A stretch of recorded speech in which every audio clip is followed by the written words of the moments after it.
Oh,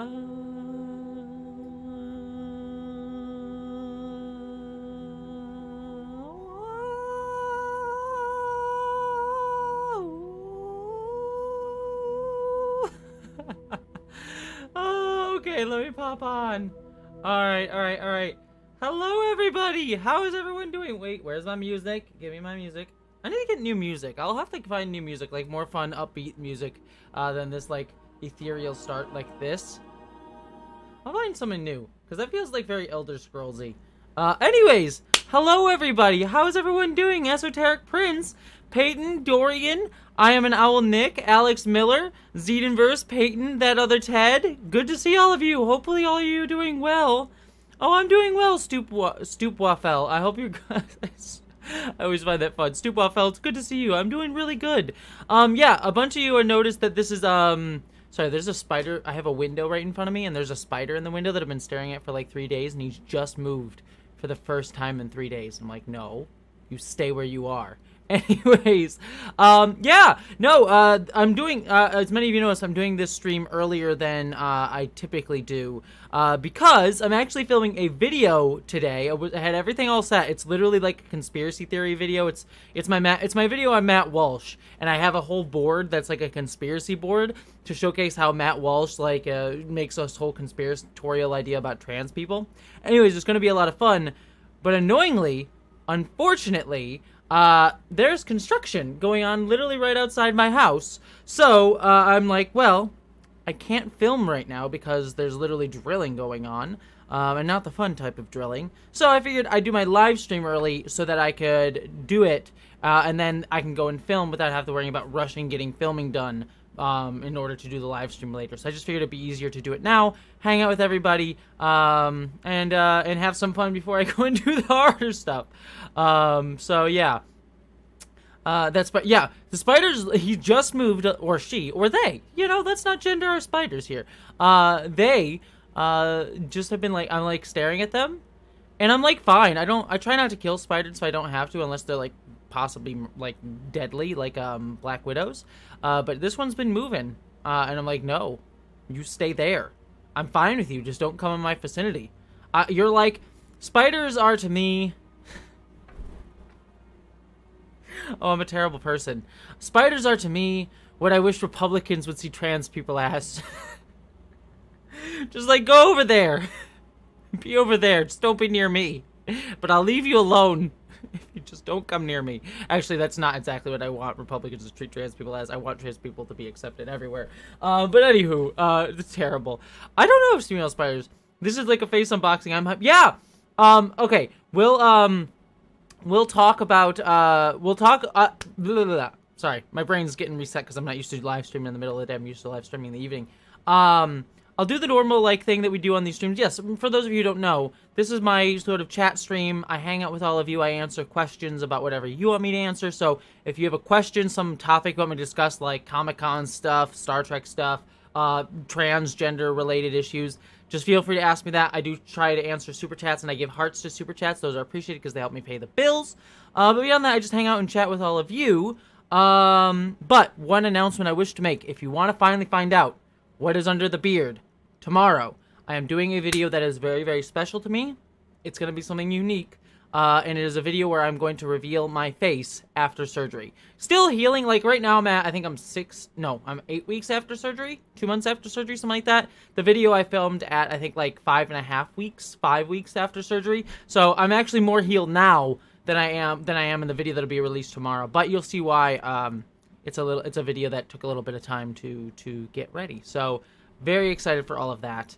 But yeah, let's talk about whatever you want to talk about. Let me know what you all want to say. How can I give parents hints that I'm ace? Well, Peyton, I mean, to answer that question, I mean, I'm not asexual, so I know that there's nuances to that experience that I cannot articulate as a non-asexual person. What's the word that for asexual, like someone who likes sex? Though asexual and asex, complicated. I'm not asexual. But I think, honestly, the best way to go about it is not just hint at it, just outright say it. to them. Like, have a conversation about what that means. Like, have an open and honest conversation instead of, like, trying to incept it.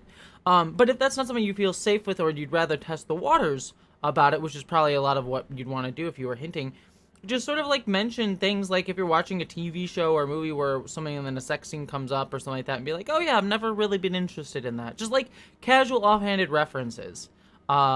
Just to, like, get them thinking about it. Like, something that, like, wouldn't necessarily be a topic, like, it wouldn't create a topic of discussion for them. Like, they wouldn't need to, like, oh, let's stop and talk about that. But just, like, oh, you give a little hint of, like, this is my feeling and viewpoint on that. So they can start to understand, that maybe get a little idea of that. But that being said, I think always the best policy, if you feel safe and you feel like it's going to be a productive conversation, just outright have the conversation. I think that would be the best way to go about that. That's my advice. Allosexual. Thank you, everyone, saying that. As someone who is allosexual, I know there's nuances to that I wouldn't be able to articulate. So there you go.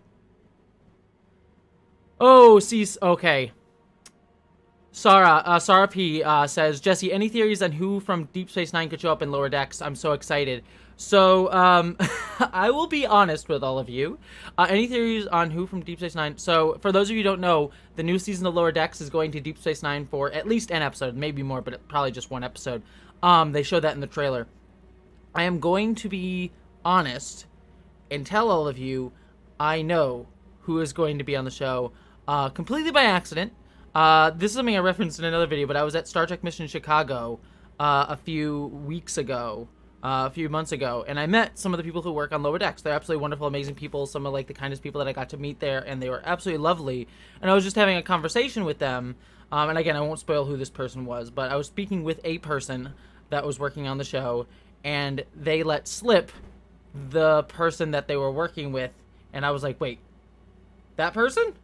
And they're like, oh, yeah, you're not supposed to know that. I'm like, oh, and then they told me what the storyline of this character is going to be. So I actually know who is going to be on the show, but I don't want to spoil for all of you. So it is someone very, very cool. I will say that. I am very just knowing who it is made me more excited to see it. So that's all I will say. But it is that's the best. It is someone cool, though. It is someone that you would be very excited to see. And also, I just know one person. So they, I think Mike McMahon during the panel said we're going to meet some familiar faces. So multiple faces. So I know one person. It's possible there'll be more than one person. I only know the one person that's going to be on it. So we'll find out. So also, with this beard on, by the way, I'm drinking some coffee right now. I just learned why it's so freaking difficult for people with beards to, like, not get, like, have a stained beard. Because, like, I'm, like, trying very carefully to be like, to be fair, this is my old man beard. I have a Matt Walsh beard. Like, the video I'm going to be filming on Matt Walsh, I have this beard, which is a much more, like, closer to Matt Walsh's beard. But even this one's kind of flecks of gray, which he doesn't really have. But there you go. I do need a straw. Straw for my coffee. That would be perfect. Let's see. But yeah, no, of course, I don't want to get this person in trouble, so. Yeah, watch out for the Paramount. Paramount Hit Squad can't get me. I signed nothing with Paramount, so I can say whatever the hell I want. I theoretically could, but I don't want to get this person in trouble, so I'm not going to say who it is. Or who the person is in the show. But I will hint that I know it because Jessie likes the cloud. Let's see. Yeah, Lewis started no stream later today night because I'll be probably filming later. Hopefully I won't be filming too late, but yeah, I know I'll be filming later. Let's see. Jennifer, I've said this before in your vid comments, and I want to say it again live. Thank you. Always being such a compassionate, kind, and empathetic creator. I try to model you when faced with challenging people. Oh, thank you, Jennifer. Heart to you. Thank you so much for that. And I wish to say right up front, and something that I was having this conversation. So I'll just let you all know I'm actually doing an interview, or I did an interview. It'll be up in a week or so with Hamish Steele, who is the creator of Dead End Paranormal Park. And he and I were actually talking about that, about, like, trying to always not focus on, like, the bigots and the terrible people and the terrible focuses, but try and focus on things that we love and have constructive conversations, even with challenging people. And I always think that that's kind of helpful. We'll see. I mean, ultimately, there's a point where you have to be like, screw you, you're a bigot. That I'll probably be doing a lot with my Matt Walsh video. But I always, at the end of the day, it's like, the goal is to try and be constructive and not to fall into the framing of assholes and bigots, right? The assholes and bigots they just want to create adversarial conversations, tear things down. It's like, no, let's not have conversations where we fight against each other. Let's have conversations where we build things up and try to be compassionate to each other, while also making clear what's not acceptable. And it's a fine line to walk. And I don't always do it correctly, but I appreciate the appreciation for what I do, I guess is the best way to put it. So, oh, Super Jessie, heart to you. Good to see you. Also, hi, Finn. Good to see you. I didn't say hi earlier. I saw you pop in, but hi, Finn. Super Jessie, thank you so much for the super chat. Heart to you, my friend. You said, get yourself some lunch, girl. I'm making plans to come up to Seattle for a mission in Seattle next year. Hell yeah. Oh, if you do... yes, if you do run a Star Trek Adventures a thing at Mission Seattle, which is the Star Trek convention, will be up here in Seattle next year. If you do, Super Desi, let me know. Reach out to me, and I will 100% show up. That would be absolutely a lot of fun. I will 100% be down for that. That would be perfect. I would so be down for that. Oh no, I spilled coffee. I was trying to avoid the beard, and it ended up just spilling on my boob. There we go. Okay. Oh, Metal Fan Trans, heart to you. Thank you so much. You've been an inspiration as I go through my transition. Thanks for you. Thank you, Metal Fan Trains. Metal Fan Trans. Metal Fan Trains is what I meant to say. Mwah. Heart to you. Party at Jessie's. Hey, I'm not against it, honestly. Probably not, because if it was just like friends, I would probably be down. But I actually don't mind doing like a meetup in Seattle. Once at Mission Seattle, just having people meet up at a bar and just like chatting and hanging out. I think that'd be a fun time. It might be a good idea to do. So yeah, that actually I wouldn't be down. I would be down. Honestly, the only thing I like about the Daily Wire's Matt Walsh that is this reminded me about Upright Citizens Brigade's Matt Walsh, the far better. Yes, easily the far better Matt Walsh. Every time I look up Matt Walsh for a video and like have to edit some stuff and find images of Matt Walsh, I always find the other Matt Walsh. I'm like, the much better Matt Walsh. Much better Matt Walsh. I probably should be Metal Fan Trans at this point. I like that. Everyone bring your dice and characters. Yes, we would be down. I would be so down for that. They'll be warned, most of my D&D and Star Trek Adventure characters are super horny. So, just be prepared for that. Most of my characters are super horny. Let's see. Imagine, yeah, right? That would suck. Imagine sharing your name with Matt Walsh. That's gotta suck. Gotta suck for the good Matt Walsh. NCC 1701, Chris, good to see you, my friend. Have a good time, Alexis. It was good to see you, my friend. Mwah. Heart to you. Let's see. I mean, all D&D characters are super horny. That's what... Did anyone else see that trailer? The Chris Pine, Dungeons & Dragons trailer? I was so excited about that. That trailer was awesome because it kind of captured... Like, it's a big budget movie, and I'm sure it'll be kind of messy and sloppy. Like, I've come to realize in my old age of 30, that a lot of big pop culture films, especially like Marvel movies right now, but like everything like Jurassic World Dominion, pop culture films are sort of like, they're popcorn things. They're not meant to like engage my brain all that much. But that D&D movie looks like it'll be a lot of fun. It kind of captures that energy of like, yeah, we'll take down the bad guy. We'll go and take down the Dark Lord and like take him down. But let's all like fuck around and like get laid first. That's the more important thing. Like, we'll take down the Dark Lord, but let's fuck around first. And that movie seems to like perfectly capture that energy, and I'm so here for it. Like, so here for it. It looks like a lot of fun. Let's see. Yeah, right? It does look... Yeah, Kitten Whippin's actually... Yeah, right? They also have an owlbear. A big budget owlbear. Very excited. That looks so awesome. I'm very excited. Oh, thank you, Anarchist Cat Food. Mwah, heart to you, my friend. Mwah, mwah, mwah. Oh, Alex Miller, thank you so much for the super chat. Heart to you, my friend. You're wonderful. You said, I don't care if I told you, but I use your advocate vid on gender and sexuality with my students here. They learn so much from you. Aw! Yay! Thank you so much, Alex. Yeah, that was an older one. I saw that for those of you who don't know, I used to work with The Advocate, which is an LGBTQ magazine, and also Out Magazine. They run both. And it looks like I used to work as a part of the video team, and it looks like they're trying to, restart their video stuff, because I saw their YouTube channel re-uploaded a bunch of old videos, including one of mine. I'm like, oh, people are gonna think like these are me. I think I looked in the comments of one that was like me, and people were like, oh yeah, Jessie Gender's face looks much better. I'm like, no, that's my face from years ago. That was like 5 years. Oh god, I'm old now. 5 or 6 years ago, something like that. It was weird. Right? Oh, that sounds wonderful, Superstar. On D&D subreddit, it was flipping out when someone polymorphed into an owl bear in the trailer. Oh, yes, that is exciting.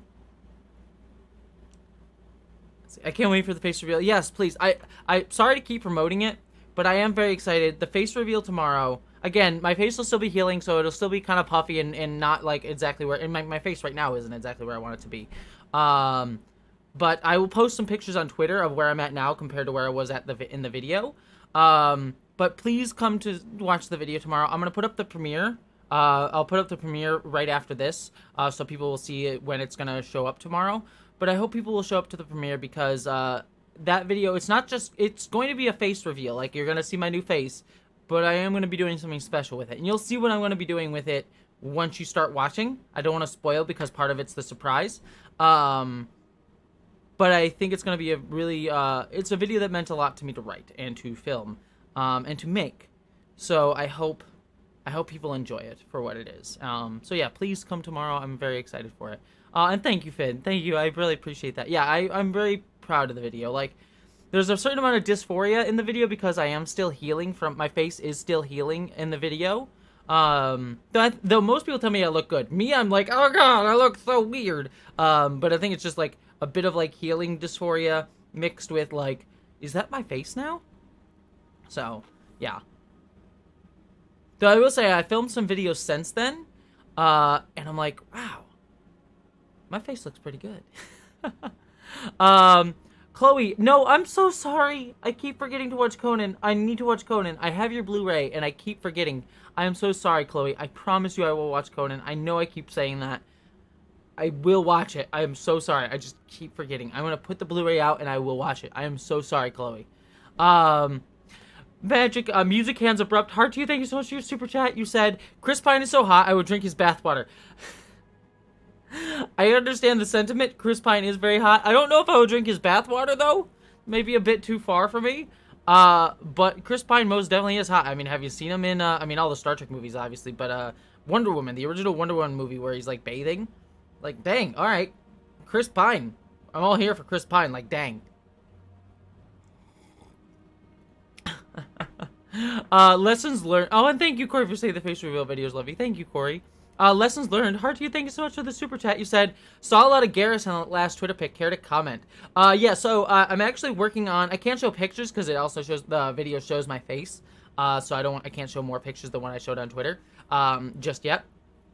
But I am working on a video series for GameSpot.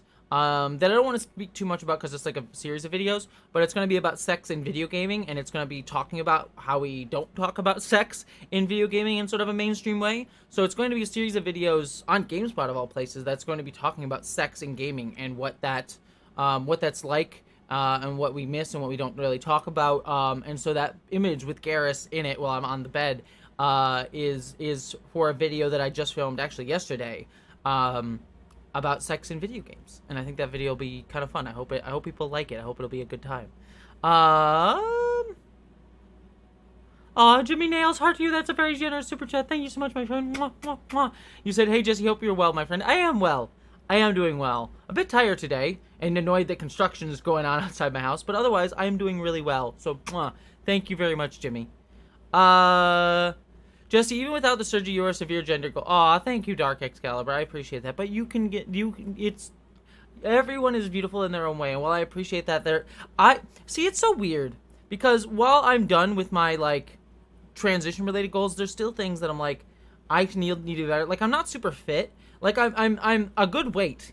But I need to get more fit. Like, I want to start working out more and doing better. So there's, like, I appreciate everyone telling me gender goals. I'm like, why am I gender goals? I'm like gross and nasty and need to like work out better. But like, again, it just shows like how we all sort of have our own ideas in our own head, how our body looks and needs to look and things like that. So yeah, most definitely. Oh, Kara the Strange, well, welcome to the live stream. It's good to see you, my friend. Mwah, mwah, mwah. Welcome. I hope you're doing well, Kara the Strange. The beard should, yeah. Once this beard goes away, the beard will get its own agent, and we'll have it. It'll be like Charles from Patrick Williams' video. We'll have a whole beard storyline. It'll become sentient, start attaching itself to other people, things like that. We'll have like a whole storyline with Charles. It'll be great. It'll be great. And there was hair in that sip.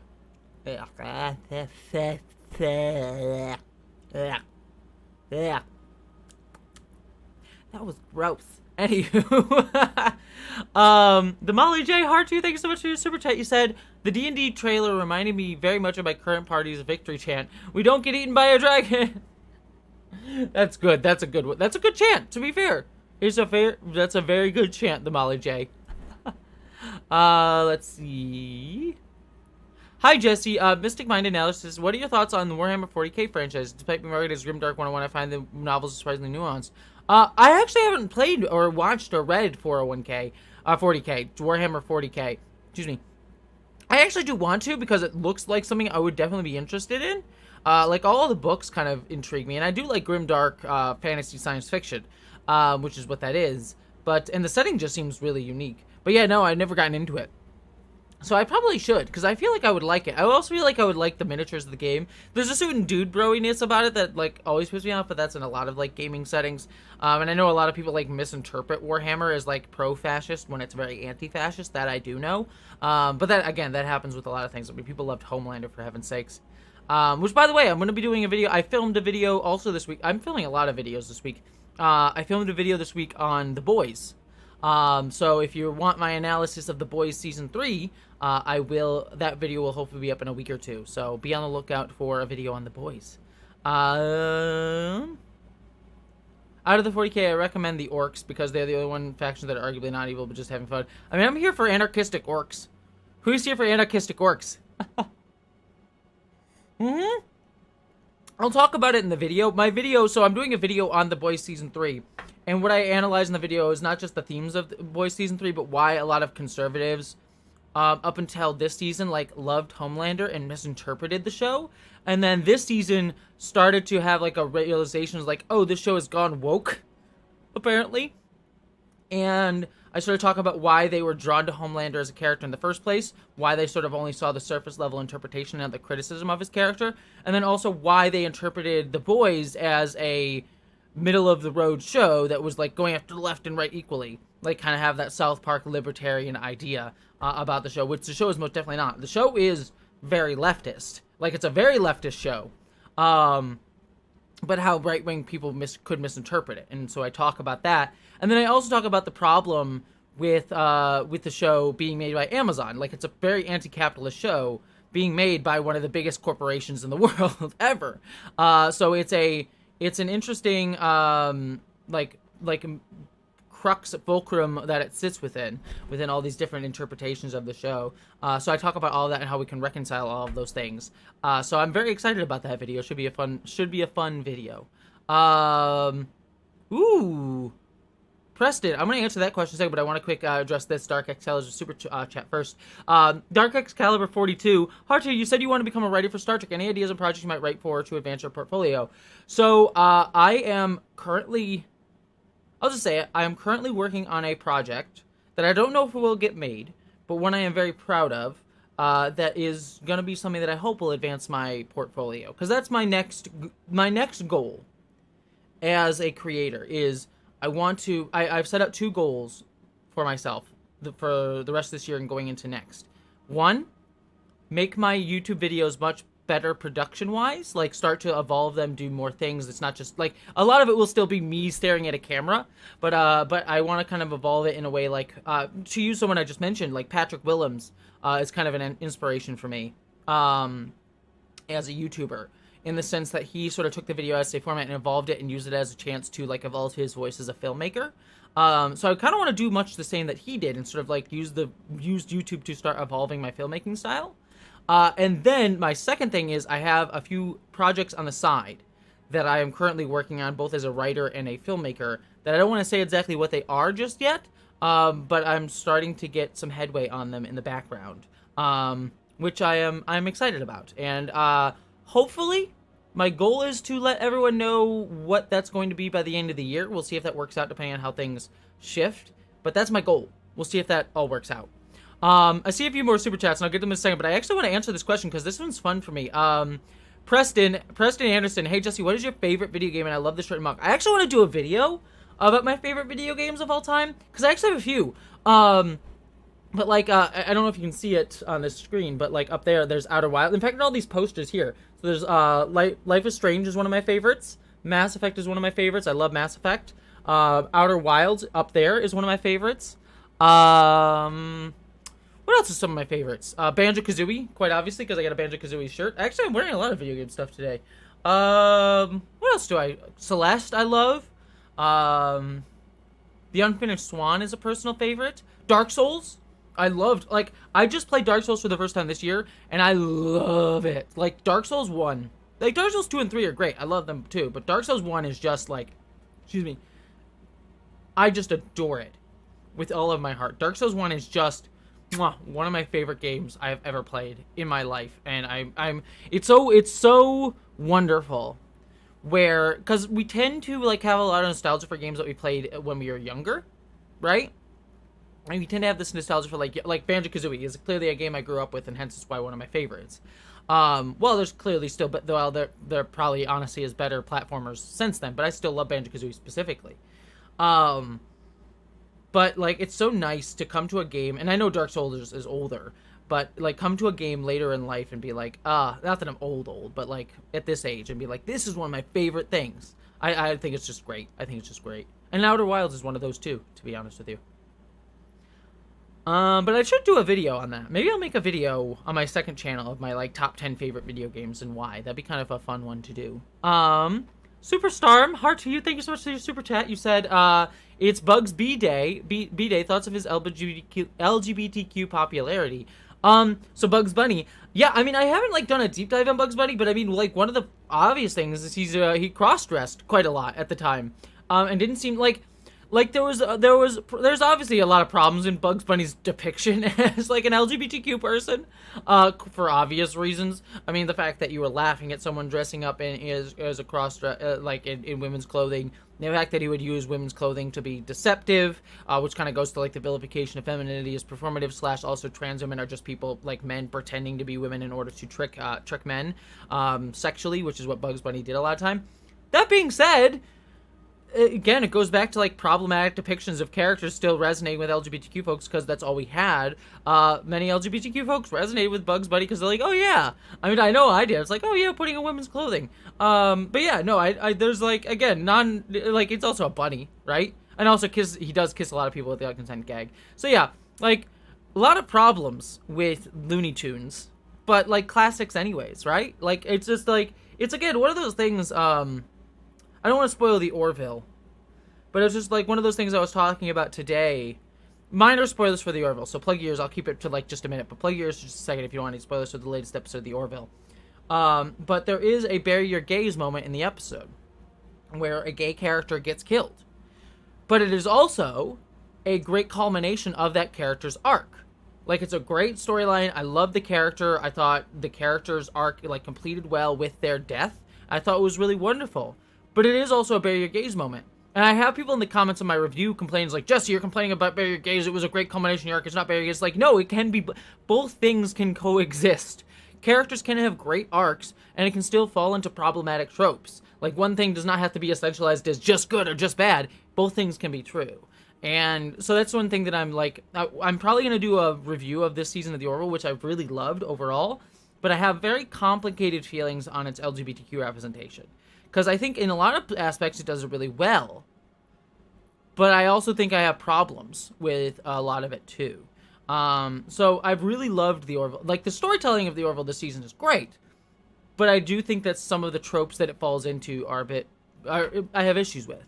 So it's an interesting sort of nuanced conversation with all of that. But I still love it. It's, again, two things can be true at once. You can love a show and also be like, this is hella problematic.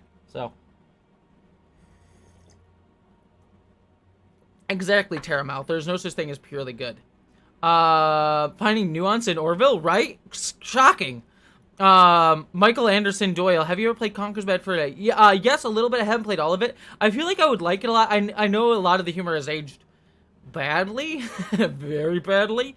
But also, I think the gameplay's a lot of fun. When I played, it's like, I like the gameplay a lot. But yeah, the humor didn't age all that well. Very edgelordy humor. But I still like the gameplay. Like late 1990s, early 2000s Rare best game studio. Like, I don't think there's any game studio that's better than Rare, that from like early 1990s to late 1990s to early 2000s. Like, they were releasing banger after banger. It's sad. Not that like I don't like Sea of Thieves or things like that. I played a little bit of Sea of Thieves, and Sea of Thieves is fun and stuff, but I just miss the Rare of old. I miss the Rare of old. I think the only... No, there's several studios making games like that, but like the best studio, I think, making kind of those games that I kind of like is actually Double Fine. Like, Psychonauts 2 was my second or third favorite game of last year, specifically because it was like that platformer and captured that like collectathon platformer that I love so much without it being so big that I felt overwhelmed, because that's a lot of my problem with modern platforming games today. My problem, sorry, I'm ranting now, but my problem with modern platforming games today is that they are slightly too big for my anxiety. Like, I like platformers that are like big enough that I'm like, oh, I can go and collect and find stuff, but not so big that I feel like anxious with how much stuff there is to collect. And I have that problem with like a lot of like big platformers nowadays. Like, they're so big that I just get stressed playing them. I like games that are a little bit smaller, and Psychonauts 2, like, perfectly captured that. The story was great, the art direction was great, the way the levels sort of coincided with the themes were great. The levels were just big enough that it felt like there was a lot to do in them, and yet not too big that I felt overwhelmed by how much there was and felt, like, stressed by it. So I just loved it, and thank you, Admiral Paco, for that. Yeah, Psychonauts 2 is one of my favorite games. My 3 favorite games of last year. Forgotten City was my favorite game of the year, and then my other 2 were Psychonauts 2 and A Life is Strange True Colors. Those 3 games were so good. Forgotten City was by far my favorite. If you have not played Forgotten City, go play Forgotten City. But all 3 of them are really, really good. So. Alright, I can't miss this one. Stay Hump 10. Heart to you, thank you so much for your super chat. You said, hey Jesse, why do Klingons in Star Trek TOS look totally different now than they do how they do now? Well, there's the in-universe answer and the out-of-universe answer to that, right? Stay Hump. I won't go into the full thing about it. I actually did a whole video on this. If you're curious, I want to say like 2, maybe 3 years ago, I did a video on the history of the visual look of the Klingons and some of the problematic issues with them. So, out of universe, the Klingons at the time were like, the production wise, it's just like they were an alien look, and so they're like, oh yeah, we'll just we need a new alien race. We'll just put some bronzer on them, so it's kind of a little bit blackface, which is problematic right there. And then also give them like Fu Manchu beards, so they look like Asians as well. And there's like a lot of sort of stereotypical like Asian warrior sort of stuff going on with the Klingons then. So it was just like, it was cheap makeup, it was cheap makeup based in some racial stereotypes. And again, that's not to say 2 things can be true at once. I love the Klingons of the original series. They are also racial stereotypes in a lot of ways. So that's why they look like that out of universe. And then in universe, you could talk about how like the Klingons, you learn like in Star Trek Enterprise, there was the genetic augmentation virus that the Klingons used. It was a exercise in narrative like plot hole filling that didn't need to happen, but someone on Enterprise did decide to do this. So there's the in-universe information on there as well. So, all right, let's see. I can't do platformers due to my inability to jump in games that can be fun to watch, though. Oh, that's sad, because I love platforms. Mario Odyssey was great, too. I like Mario Odyssey. Because it was like the levels weren't so big that they felt overwhelming, but they were big enough that you get to go and explore them. I need to replay Mario Odyssey. It's been a hot minute. So. Oh, thank you very much, Andy P. You're lovely. Mwah. Let's see. Have you ever played Detroit Become Human? Yes! And David Cage... Oh, boy, David Cage. There's a lot of good to love in David Cage games, which, like Heavy Rain, Detroit Become Human, Beyond Two Souls. But there's also a lot of problematic stuff in there, too. And then also David Cage, and as a human being, is not great. But yeah, Detroit Become Human, just, I think, there's some good ideas in it, and some good acting in it, too. But the ideas of, like, it sort of, like, stealing sort of ideas from, like, slavery, like the history of slavery and the Underground Railroad, and not really doing it well. Like, oh, you can stop racism with the power of songs, and just individual racism, and then also they're cops, and, like, it's just, like, it's, Yeah, it's not a perfect game by any means, but there's some good stuff in there. But yeah, it's yeah, yeah, exactly. The stuff with him with David Cage saying we don't make games for, he used a slur there. And he also said something about like women too, like all women. I think he said all women in my games are sluts. And I'm like, what the fuck is that? I mean, that's not even true. Like, look at Beyond Two Souls, and Elliot Page was playing a woman in that game. Just to be clear, Elliot Page is a man, but Elliot Page plays a woman in that game, and like that character, I'm gonna use she, her pronouns for that character. She is not a slut. She's not at all. So it's just weird that he would even say that. It shows you how sexism and homophobia are just baked into a lot of like game developers that rose to prominence in a lot of their mindsets because of how gaming sort of pushed this toxic male-centered culture for a long time that we're just now starting to decouple. And obviously we see things like Gamergate being a sort of a reaction to more people of color, more women, more LGBTQ folks coming into these spaces that were previously quote-unquote reserved for men. And David Cage is clearly a what's the word? Result of that. He's just like emblematic of that. But you see it in things like the treatment of women at Electronic Arts, at Activision Blizzard, at Ubisoft, like all those Riot Games, all those controversies. It goes to like how men have constantly been, straight cisgender white men, I should say, have constantly been at like the head of these companies for a long time. And as more and more women enter these fields, then they face a lot of misogyny because it's sort of been this toxic culture for a long time. And hopefully that's starting to change, but we are in the process of it changing, and it still could be a pushback against it. So we'll see where it ultimately ends up, but it's something that we have to keep working for. I hope you never have to do a video directly explaining and exploring Gamergate. It's such a toxic time. I mean, I've touched upon Gamergate in a bunch of videos. And I will in a bunch more. I'm touching upon it. In fact, the video I'm doing for GameSpot will be touching upon Gamergate a little bit. Not a lot, but a little bit. So yeah, it's horrible. I actually read Zoe Quinn did a video wrote a book called Crash Override that I just read a few weeks ago. That was really, really good. About the history of Gamergate and her specific experience in it. So if you want to know more about Gamergate from the perspective of someone who's like kind of at the center of it, was at the center of it, to be honest, I would highly recommend Zoe Quinn's Crash Override. A great book. Yeah, WNSTN. If you do want to know more about Gamergate, it is really difficult. But if you want to know more, I would say Crash Override is a great starting place. Also, Innuendo Studios did a great video on it. If you look for, I think it's called EndNote, or he did several videos on Gamergate, but EndNote specifically, I think, goes over all of Gamergate in a really comprehensive way. So I would recommend Gamergate. I would recommend those two if you want to know more about Gamergate. Innuendo Studios and Crash Override, I think, are probably the two best resources for you on that. So.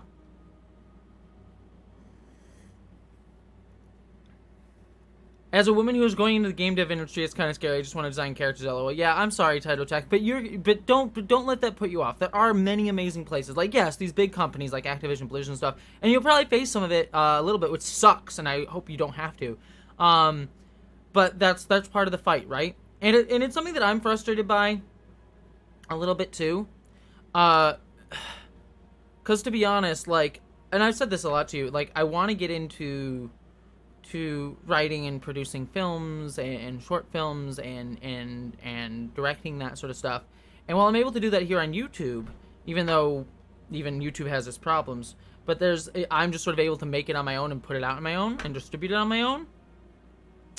But knowing that, like, as a trans person, I have to, like, fight this apparatus of, like, Hollywood to get my stuff made, where anything that I make is going to inherently be considered political just by the nature of me making it, it's frustrating. Where it's like, I see, like, dudes can make whatever they want, and it can be imperfect or crappy. I won't get into the whole controversy with him right yet, but Zack Snyder, like, they can make, like, white dudes can make mediocre films, and it's fine. and they get to make more and more and more. But women or trans people make a mediocre product, and we're just like, well, we won't do that again. And it's very frustrating because it's like part of like the journey is like hopefully I make like what I want to do is like the first thing I make be amazing right out of the gate, right? Like the first short film I make, the first feature film I make, like, oh, it comes out and it's like a Jordan Peele style masterpiece, right? Like a Get Out. That's the dream. But more than likely, the first thing I make is gonna be mediocre at best, right? And that's fine. That's part of like learning as an artist, growing as an artist. I mean, you look at some other creators like Initial Works, and they're blah. I mean, I did that with James Gunn, right? I looked back at some of his older stuff, and it's really rough. But yeah, it's just part of the learning process. I don't know. I hope I get to make that stuff, hopefully. So. And I will, speaking of mediocre stuff, I will fight for the Eternals, by the way. I keep seeing that, so this is a random aside. I'll make this short, but the Eternals, my favorite Phase 4 Marvel movie. I love the Eternals, and I will fight for it. If you want to know my thoughts on the Eternals, I did a whole review of it. I love the Eternals, so just want to say that. Someone asked here, by the way, about this cup. I love this cup. This is actually an official Star Trek cup. They sell this on the Star Trek branded website. I am not promoted by or funded by StarTrek.com or in any way, but if you want this cup, it is on the Star Trek website, and I believe all the funds for it go to GLAAD. They give they have a lot of transgender branded stuff on StarTrek.com. So when you buy one, I believe all of or a significant portion of the funds go to GLAAD. So please check that out if you can. They have a lot of LGBTQ merch on StarTrek.com, which makes me very happy. Again, it's corporatizing LGBTQ stuff, which, like, there's that element of it. But, that being said, if Star Trek's gonna corporatize anything, might as well be Pride stuff, so hell yeah. That flag is actually not from their official site. That was from a friend of mine. You can buy it from his website. If you look up, I know this is a weird name, but Admiral Bongwater on Twitter, that's where that flag comes from. And he sells those. So that's not from Star Trek official website. That one my friend made for me. But also, Michael G, heart to you. Sorry I missed your super chat. Thank you so much. He said, congratulations, Jesse. I have to get back to work now. Best wishes all. Well, thank you so much. You are lovely. Michelle G, you're lovely. I think I said Michael G. Apologies to you, Michelle G. Let's see. Eternals is fine. Better than Multiverse for sure. Multiverse of Madness for sure. Yeah, Multiverse of Madness was disappointing in a lot of aspects. The elements of Multiverse of Madness that I liked were the parts where it was very, very Sam Raimi. Like the horror elements of Wanda, like the horror elements around her were great. Like the sequence where she's just like walking through the kitchen, wonderful. The weird editing moments, like there's a few weird editing moments in there that I also really loved. Like the Sam Raimi moments of Multiverse of Madness were great. But then it sort of also fell in this like, let's just have a bunch of cameos. And then like the multiverse, like the universes that they went to were just like slightly near future versions of our universe with the saturation bar turned a little bit up. It's like, oh, that's kind of disappointing. You could have done so much more with that. So it's kind of sad to see that they could have done a lot more with Multiverse of Madness. So yeah, it was a bit disappointing. I like the Eternals a hell of a lot. Like a hell of a lot. Is it a perfect film? By no means no. But I love that team. Like the found family aspect of it is so good. Like, I just love all their interactions with each other. I think they're really interesting. They like jumping around the world was really cool. Getting to see disparate storylines. It felt like a big budget like Sense8. And Sense8 is better. But Sense8 is one of my favorite shows of all time. So like, I don't know. I really, really liked Eternals. I think it's honestly my favorite of the Marvel Phase 4 movies. And I hope time will be kinder to it. Because it kind of gets bashed a lot by people now. It's like, oh, the Eternals sucks. And I'm like, you all didn't watch the same movie I did, because I really actually love the Eternals. Like, it legitimately might be one of my favorite movies in Phase 4. So, I will fight for it.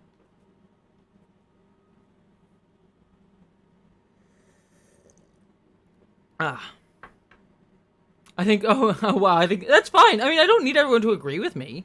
Like, if you hate the Eternals, that's okay. Like, I'm not telling you here, like, you're wrong about the Eternals. Like, I happen to really love it, and I will fight for it, and I hope it gets a better appreciation as time goes on. But if you hate it, that's fine. That's okay. As long as you're not, like, racist about it like some people are. But, like, screw those people. You can, like, It's okay to dislike something. There's nothing wrong with that. So.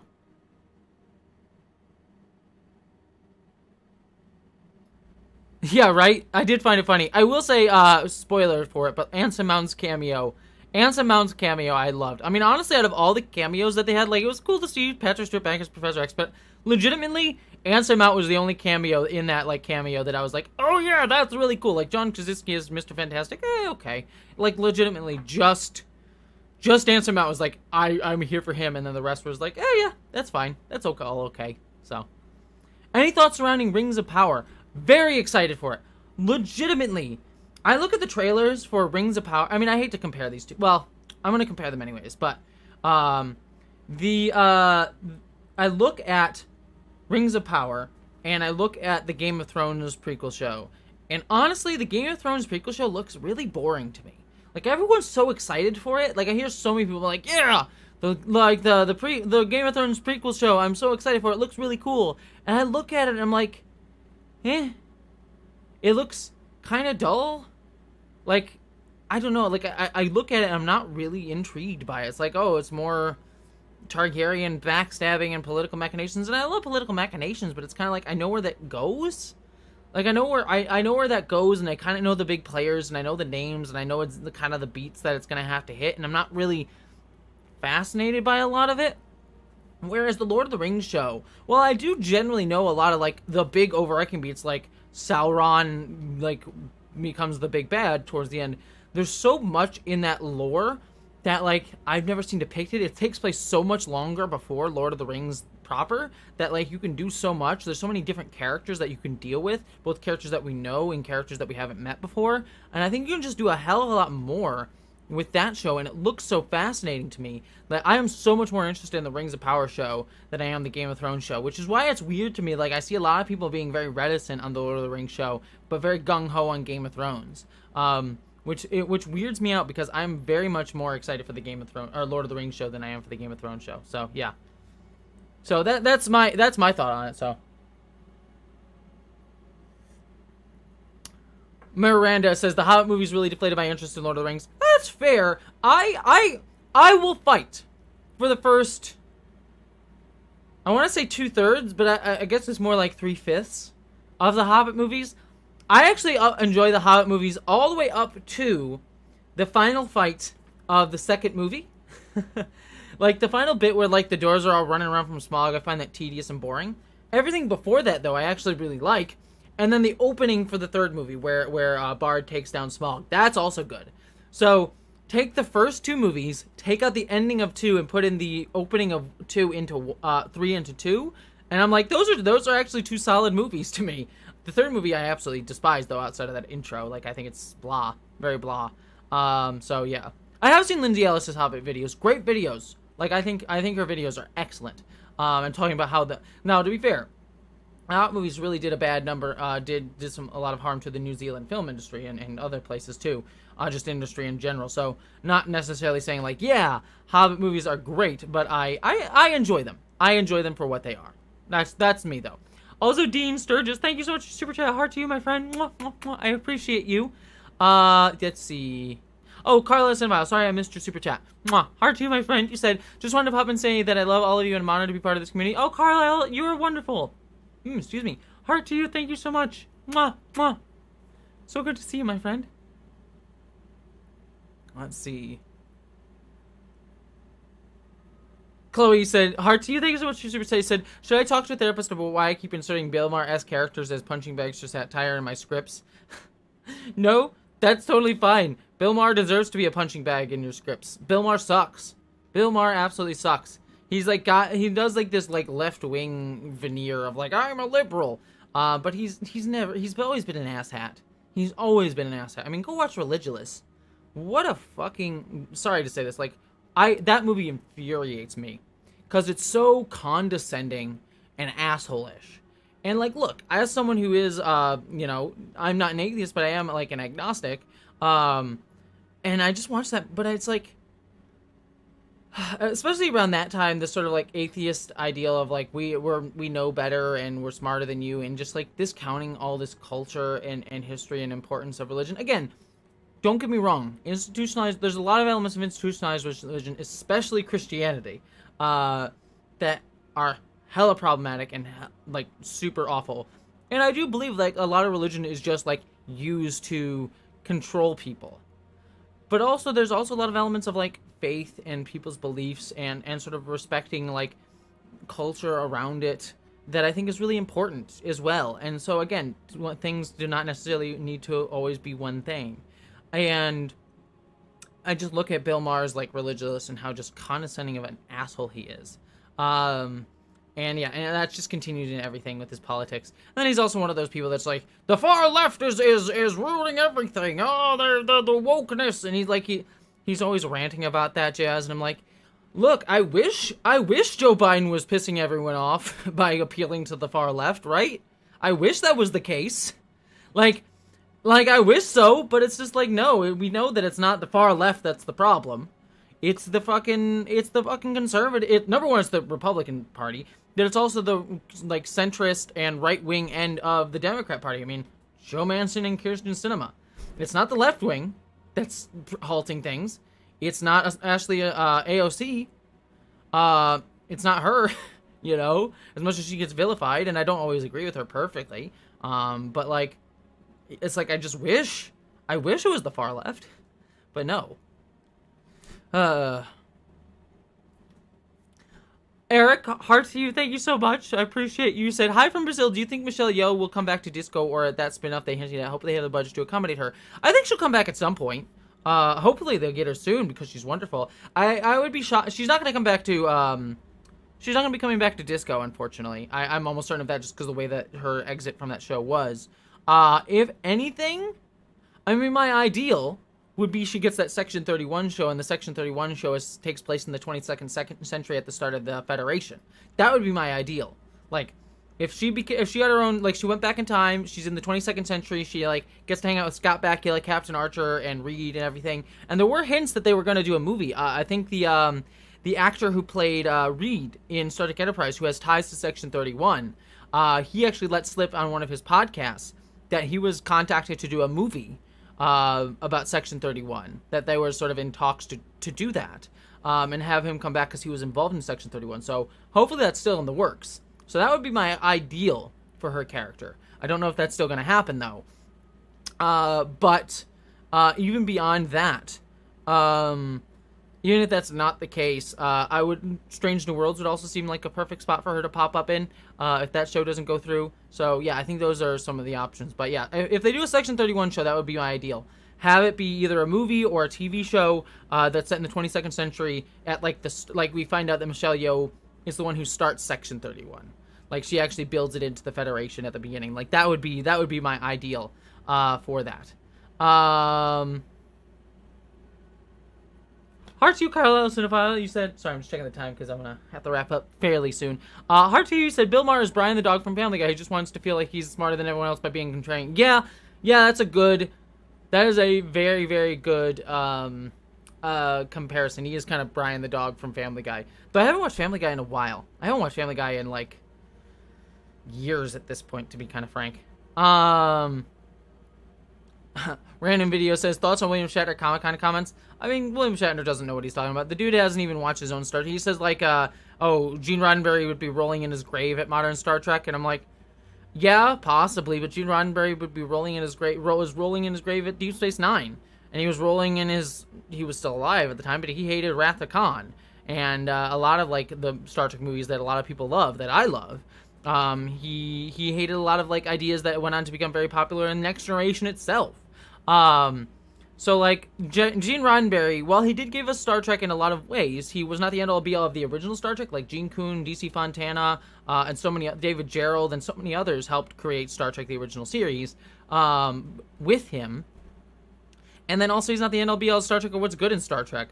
And even on top of that, it's sort of like, even if William Shatner, like, who is William Shatner to say what Gene Roddenberry would have liked and not liked, right? He's not Gene Roddenberry. He also hasn't, like, the one Star Trek thing that he made was Star Trek V, which I love as a so bad it's good movie, but it's not a good movie. No. William Shatner, he's whatever. William Shatner is William Shatner. So, Heart to you, Chloe. You said, I typically rate a Mar character as being this giant establishment tool season 7 some sort of cool rebel. Yeah, that's Bill Maher. That's Bill Maher. That feels correct, Chloe. That is absolutely accurate. Accurate to a T. Oh, thank you, Chelsea. I appreciate that. Heart to you, my friend. Oh, that's fine, Aaron. If you don't think Star Trek, Aaron Lopez, you said, I wish I could get into Star Trek, but it doesn't vibe with me. That's okay. That happens. That happens. So, alright. Let's see.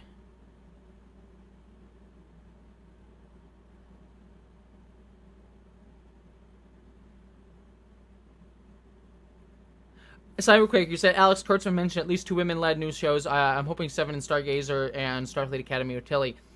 He didn't say. He said there are two shows in development, and he said that you'll see more women-led Star Trek series. He didn't say that there were 2 women-led Star Trek series. He said there was just 2 comments. So there's 2 shows in development, and more women-led Star Trek shows. So at least presumably one of them. My guess would be one of them is the Michelle Yeoh one. So that's my guess. I would love to see a 7 Raffi Stargazer show. That would be amazing. They kind of seem to be hinting towards it. I would love a 7 of 9 spin-off show. I mean, a lot of people want it, and it sounds like they might be doing it, but we'll see what ends up happening after Picard Season 3. It kind of depends on where Picard Season 3 goes. So, excited to see what Picard Season 3 is going to be, though. So, very, very pumped for that. But, yeah. Did you know that the UK still hasn't seen the last 2 episodes of Strange New Worlds? No, I mean, I vaguely knew that. I didn't know where they were at, but I knew the UK was behind us because they were just getting it now. But I knew that they were behind us, but yeah, I did know that, but I didn't know it was like 2 episodes left, so.